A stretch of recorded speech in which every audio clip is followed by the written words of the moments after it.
Hi friends, welcome to ஆர்ஜிஸ் delicacy. இன்றைக்கி super டேஸ்டியான 2 டிஷ்ஷஸ் பார்க்க போகிறோம். ஒன்று சோயா 65, இன்னொன்று செஷ்வான் சோயா மஞ்சூரியன். ஒரே கல்லில் 2 மாங்காய். என்னடா பேர் டிஃப்ரெண்ட்டாக இருக்கே, ரொம்ப டஃப்பாக இருக்குமா அப்படிலாம் நினைக்காதீங்க. ரொம்ப சிம்பிளாக செஞ்சிடலாம். ஆஸ் யூஷுவல் ரெசிபி கார்டு ஆரம்பத்துலேயும் போட்டிருக்கேன், அதே மாதிரி எண்ட் ஆஃப் த வீடியோவும் போட்டிருக்கேன். ஃபஸ்ட் மீல் மேக்கருங்கிற சோயா இருக்குது இல்லைங்களா, இன்றைக்கி பெருசு தான் நான் எடுத்திருக்கேன். அதை நல்லா எடுத்து சுடுதண்ணியில் போட்டு 10 மினிட்ஸ் ஊற வச்சுட்டேன். நான் கொதிக்க வைக்கலைங்க, வேக வைக்கல, ஜஸ்ட் ஹாட் வாட்டரில் டிப் பண்ணி 10 மினிட்ஸ் வச்சுட்டேன். 10 மினிட்ஸ் கழித்து அது கொஞ்சம் பச்சை தண்ணியில் அலசிட்டு நல்லா பிழிஞ்சிட்டேன். கொஞ்சம் கூட ஈரம் இல்லாத அளவுக்கு பிழிஞ்சு ஒரு பவுலில் எடுத்து வச்சுட்டேன். இப்போ மசாலா 1 by 1 போட போகிறோம். ஃபஸ்ட்டு மஞ்சத்தூள் போட்டிருக்கேன், மிளகாத்தூள் கொஞ்சம் சேர்த்து போட்டால் தாங்க நல்லாயிருக்கும். காஷ்மீரி சில்லி பவுடரும் போட்டுக்கலாம். அதோடு கூட தனியாத்தூள், சால்ட்டு, கரம் மசாலா, இஞ்சி பூண்டு பேஸ்ட் கண்டிப்பாக இது போடணுங்க. ஏன்னா மீல் மேக்கருக்குன்னு தனியாக டேஸ்ட் இல்லாததுனால இதெல்லாம் தான் உங்களுக்கு என்ஹான்ஸ் பண்ணி கொடுக்கும். அதே மாதிரி கொஞ்சம் லைம் ஜூஸ், அந்த நான்வெஜ் ஃபினிஷ் வரும் இது. ஸோ கண்டிப்பாக லைம் ஜூஸ் போடுங்க. இது உள்ள மசாலா நல்லா மிக்ஸ் ஆகணுங்க. ஸோ மினிமம் ஒரு 1/2 அன் ஹவர் டு 1 ஹவர் இதை நல்லா மேரினேட் பண்ணணும்.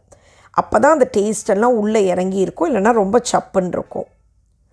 ஸோ பாருங்கள், அந்த மசாலா கலக்கிற அளவுக்கு நல்லா மிக்ஸ் பண்ணிட்டேன். இப்போ கார்ன்ஃப்ளவர், அதோடு கூட மைதா, இதுவும் நான் போட்டுட்டேன். அளவெல்லாம் ரெசிபி கார்டில் இருக்குது. உங்கள் டேஸ்ட்டுக்கு ஏற்ற மாதிரி உப்பு காரம் எல்லாமே நீங்கள் அட்ஜஸ்ட் பண்ணி போட்டுக்கலாம். பாருங்கள், இதுவும் நல்லா மிக்ஸ் பண்ணி விட்டுட்டேன். தண்ணி நான் தெளிக்கலைங்க, நல்லா கை வச்சு நல்லா கலந்து விட்டுட்டேன். கடைசியாக வேணும்னா ஒரு 1/4 டம்ளர் இல்லை ஒரு ஃபியூ டீஸ்பூன் அளவுக்கு தண்ணி தெளித்தா போதும். இது நல்லா ஒரு 1 ஹவர் ஊற விட்டுட்டேன். பாருங்கள், அந்த பக்கம் அது அப்படி மேரினேட் ஆகுது. அதுக்குள்ளே நம்ம இந்த செஷ்வான் சோயா மஞ்சூரியனுக்கு ப்ரிப்பேர் பண்ண ஆரம்பிச்சிடலாம். ரொம்ப டேஸ்டியாக இருக்கும் இது. வெஜிடபிள்ஸ்லாம் பாருங்கள் நல்லா கட் பண்ணி வச்சுட்டேன். இன்றைக்கி நான் ஒரு நான்ஸ்டிக் பேன் தான் எடுத்திருக்கேன், நீங்கள் ரெகுலர் பேன் கூட எடுத்துக்கலாம். ஆயில் போட்டிருக்கேன். எண்ணெய் கொஞ்சம் சூடாக ஆன பின்னாடி பொடியாக கட் பண்ண பூண்டு நல்ல ஃப்ளேவர் கொடுக்குங்க. அது உங்களுக்கு நல்லா குட்டி குட்டியாக கட் பண்ணிட்டேன். பாருங்கள், பெருசாக இருந்ததுன்னா எடுத்து வச்சுருவோம். இது வாயில் வர்றதே தெரியாது, அப்படியே கடிச்சு சாப்பிட்ருவோம். ஹெல்த்துக்கும் அவ்வளோ நல்லது. இந்த ஆனியன் பாருங்கள், க்யூபாக கட் பண்ணியிருக்கேன். இந்த சைனீஸ் ஐட்டம்க்கெல்லாம் பார்த்திங்கன்னா இந்த மாதிரி க்யூப்ஸாக கட் பண்ணுவாங்க. ஸோ ஆனியன், டொமேட்டோ, கேப்சிகம் எது போட்டாலும் அந்த மாதிரி போடுவோம் நம்ம. இன்றைக்கி நான் ஆனியன் அந்த மாதிரி கட் பண்ணியிருக்கேன்.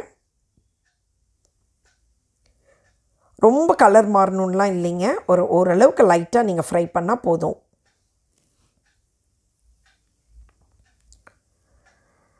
நல்லா பேனில் பாருங்கள், அப்படியே ஒட்டாமல் சூப்பராக வருதுங்களா. எனக்கு இந்த மாதிரி பண்ணுறது ரொம்ப பிடிக்கும், அதான் ட்ரை பண்ணி பார்த்தேன். ஹோட்டல் அளவுக்கு வரல, பட் ஸ்டில் நம்மளும் ட்ரை பண்ணலாம் இல்லையா. ஸோ அதே மாதிரி க்யூப்ஸாக கட் பண்ணியிருந்தேன். Red capsicum and green capsicum. நமக்கு ரெகுலராக பச்சை தான் வாங்குவோம், இன்றைக்கி அது கிடைச்சது, அதனால் போட்டிருக்கேன்.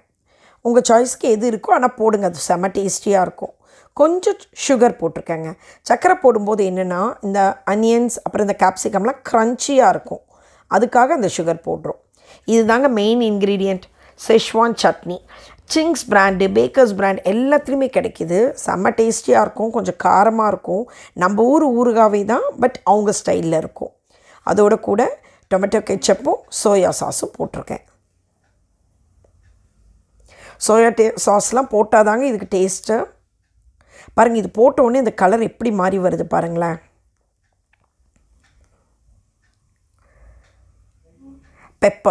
பெப்பரும் போடுறோம். வினிகர் இருந்தால் அது கூட கொஞ்சம் போட்டுக்கலாம். சால்ட், இந்த கிரேவிக்கான அளவுக்கு மட்டும் கொஞ்சமாக நான் சால்ட் போட்டிருக்கேன். கொஞ்சமாக தண்ணி, ரொம்ப அதிகம் வேணாம், ஜஸ்ட் அ லிட்டில், அது கலந்து வர்ற அளவுக்கு மட்டும். நல்லா கொதி வரட்டும். பாருங்கள், அவ்வளோ தான், இந்த கிரேவி ரெடி ஆயிடுச்சு. இந்த கிரேவியை ஆஃப் பண்ணிவிட்டு வச்சிடலாம் அந்த பக்கமாக.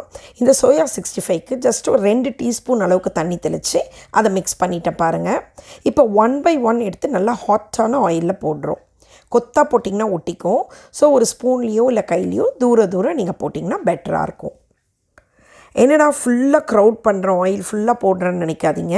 அது வெந்த உடனே கொஞ்சம் சுருங்கி போய் நல்லா உங்களுக்கு கேப் கிடச்சிரும்.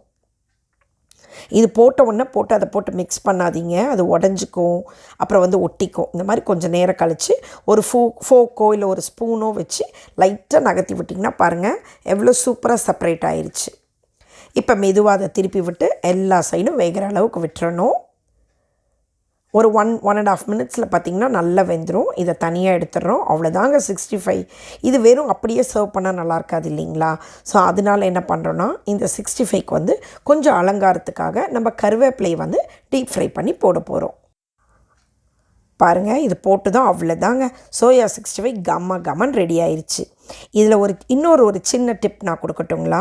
இந்த 65 போட்டுட்டு கடைசியாக அந்த மாவு இருக்குது இல்லைங்களா, அதில் கொஞ்சம் வெங்காயத்தை ஸ்லைஸ் பண்ணி போட்டு இந்த மாதிரி மிக்ஸ் பண்ணி போட்டிங்கன்னு வச்சுக்கோங்களேன், இந்த தூள் பக்கடான்னு சொல்லுவோம். நீங்கள் நெக்ஸ்ட் டைம் சோயா காலிஃப்ளவர் எதுவுமே கேட்க மாட்டீங்க. இந்த மீதி இருக்கிற மாவில் போட்ட வெங்காயம் சூப்பர் ஹீட் ஆயிரும் உங்கள் வீட்டில். இது போட்டு பாருங்கள். இது ஒரு ஃபியூ செகண்ட்ஸில் வெந்துருங்க ஆனியன். அதை எடுத்து பாருங்கள், செம்ம டேஸ்டியாக இருக்கும். என்னுடைய ஃபேவரேட் இது தான். நீங்கள் யாராவது இந்த மாதிரி வெங்காய பக்கோடா செஞ்சுருக்கீங்களான்னு எனக்கு சொல்லுங்கள். ஸோ இது 3வது டிஷ்ஷாக இதுவும் நமக்கு ரெடி ஆயிடுச்சு. இப்போ திருப்பி அந்த கிரேவி எடுத்து அடுப்பில் வச்சு ஒரு லைட்டாக சூடு பண்ணுறோங்க. இது சூடு பண்ண பிறகு இந்த சோயா வறுத்து வச்சுருக்கோம் இல்லையா, அதையும் இதில் ஆட் பண்ணிடுறோம். ஸோ இப்போ செஷ்வான் சோயா மஞ்சூரியன் ரெடி ஆகிட்டுருக்கு. தெரியுதுங்களா? எவ்வளோ அப்படியே கிளேஸியாக இருக்குது பாருங்களேன். அந்த சாஸ் எல்லாம் போட்டது சூப்பர் டேஸ்டியாக இருக்கும். அவ்வளோ தாங்க, நம்ம செஷ்வான் சோயா மஞ்சூரியனும் ரெடி ஆயிடுச்சு. So soya 65, Schezwan soya Manchurian, இதோடு கூட ஆனியன் 65யும் ரெடி ஆயிடுச்சு. உங்களுக்கு இந்த டிஷ்ஷஸ்லாம் பிடிச்சிருக்கோன்னு நினைக்கிறேன். நீங்களும் செஞ்சு பார்த்துட்டு எப்படி இருக்குன்னு எனக்கு சொல்லுங்கள். பாய்.